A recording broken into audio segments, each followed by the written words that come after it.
ಮುಸ್ಲಿಮರಿಂದ ಹಿಂದೂಗಳ ಸಾವಾದ್ರೆ ಬಿಜೆಪಿಯವರಿಗೆ ಹಬ್ಬ ಅಂತ ಬಿಜೆಪಿ ನಾಯಕರ ವಿರುದ್ಧ ಸಚಿವ ಸಂತೋಷ್ ಲಾಡ್ ವಾಗ್ದಾಳಿ ನಡೆಸಿದ್ದಾರೆ.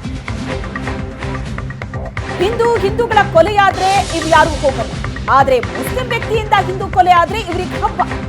ನೇಹಾ ಹಿರೇಮಠ್ ಕೊಲೆಯೂ ಬಿಜೆಪಿ ಅವರಿಗೆ ಹಬ್ಬ. ನೇಹಾ ವಿಚಾರದಲ್ಲಿ ಬಿಜೆಪಿ ರಾಜಕೀಯ ಮಾಡ್ತಿದೆ ಅಂತ ಬಿಜೆಪಿ ನಾಯಕರ ವಿರುದ್ಧ ಸಚಿವ ಸಂತೋಷ್ ಲಾಡ್ ವಾಗ್ದಾಳಿ ನಡೆಸಿದ್ದಾರೆ.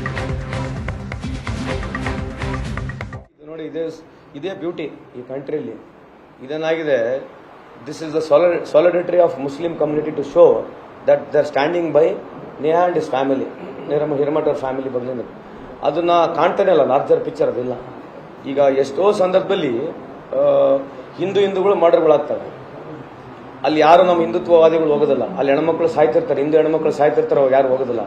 ಇಲ್ಲಿ ಮುಸ್ಲಿಂ ಆಂಗಲ್ ಬಂದಿದ್ದಕ್ಕೆ ಇಷ್ಟೆಲ್ಲ ಬಂದು ಪ್ರಚಾರ ಪಡ್ಕೊಳ್ತಕ್ಕಂಥ ಇಂಥ ಹಲವಾರು ಉದಾಹರಣೆಗಳು ಕೊಡ್ಬೋದು ನಾನೀಗ. ಸೊ ಅದು ಎಲೆಕ್ಷನ್ ಐತೆ, ಇದು ಹಬ್ಬ, ಅವರಿಗೆ ಪರ್ಪಸ್ ಇರ್ತಕ್ಕಂಥ ಹಬ್ಬ. ಯಾರ್ಯಾರು ಬಂದು ಏನಾರ ಮಾತನಾಡಿದಾರೆ ಅದೇ ಮತ್ತೆ ಯಾವಾಗಲೂ ಅಷ್ಟೇ ಅಲ್ಲ. ಬಿಜೆಪಿ ಇಡೀ ಇತಿಹಾಸವನ್ನು ತೆಗೆದು ನೋಡಿದ್ರೆ ಯಾವುದೇ ಒಂದು ಹಿಂದೂ ಸಾವಾದ್ರೆ ಅವ್ರು ಅದನ್ನ ತಗೊಂಡು ಲಾರ್ಜರ್ ಲೈಫ್ ಮಾಡ್ತಾರೆ. ಅವ್ರ ಇನ್ವಾಲ್ವ್ಮೆಂಟ್ ಆಫ್ ಮುಸ್ಲಿಂ ಇರಬೇಕು. ನಾನು ಮೊನ್ನೆ ಹೇಳಿದೆ, ಹಿಂದೂಗಳ ಹತ್ಯೆಯಾದ್ರೆ ಬಿಜೆಪಿಗೆ ಹಬ್ಬ ಅನ್ನೋ ಹೇಳಿಕೆಗೆ ಕಿಡಿಕಾರಿದ್ದಾರೆ ರವಿಕುಮಾರ್. ಹಬ್ಬ, ಹುಣ್ಣಿಮೆ, ಅಮಾವಾಸ್ಯೆ ಬಗ್ಗೆ ಸಚಿವ ಸಂತೋಷ್ಗೆ ಗೊತ್ತಿಲ್ಲ, ಖುಷಿ ದುಃಖದ ಬಗ್ಗೆ ಸಚಿವ ಸಂತೋಷ್ ಲಾಡ್ಗೆ ಗೊತ್ತಿಲ್ಲ ಅಂತ ಬೇಜವಾಬ್ದಾರಿತನದ ಹೇಳಿಕೆಯನ್ನ ಈ ರೀತಿ ಕೊಡಬಾರದು ಅಂತ ಬಿಜೆಪಿ ಎಂಎಲ್ಸಿ ಕಿಡಿಕಾರಿದ್ದಾರೆ. ಯಾವ್ದು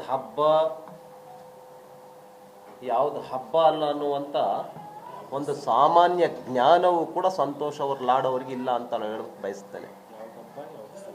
ಯಾವ್ದು ಹಬ್ಬ, ಯಾವ್ದು ಹುಣ್ಣಿಮೆ, ಯಾವ್ದು ಅಮಾವಾಸ್ಯೆ, ಯಾವ್ದು ದುಃಖ, ಯಾವ್ದು ಸಂತೋಷ ಅನ್ನುವಂಥ ಅರ್ಥ ಮಾಡ್ಕೊಳ್ದೇ ಇರ್ತಕ್ಕಂಥ ಒಬ್ಬ ಇರ್ರೆಸ್ಪಾನ್ಸಿಬಲ್ ಮಿನಿಸ್ಟರ್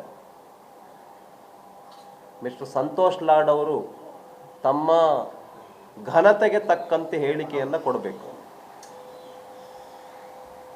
ಘನತೆಗೆ ತಕ್ಕಂತೆ, ಗೌರವಕ್ಕೆ ತಕ್ಕಂತೆ, ಸ್ಥಾನಕ್ಕೆ ತಕ್ಕಂತೆ ಹೇಳಿಕೆಯನ್ನು ಕೊಡಬೇಕು ಅಂತ ನಾನು ಹೇಳೋದಕ್ಕೆ ಬಯಸ್ತೇನೆ.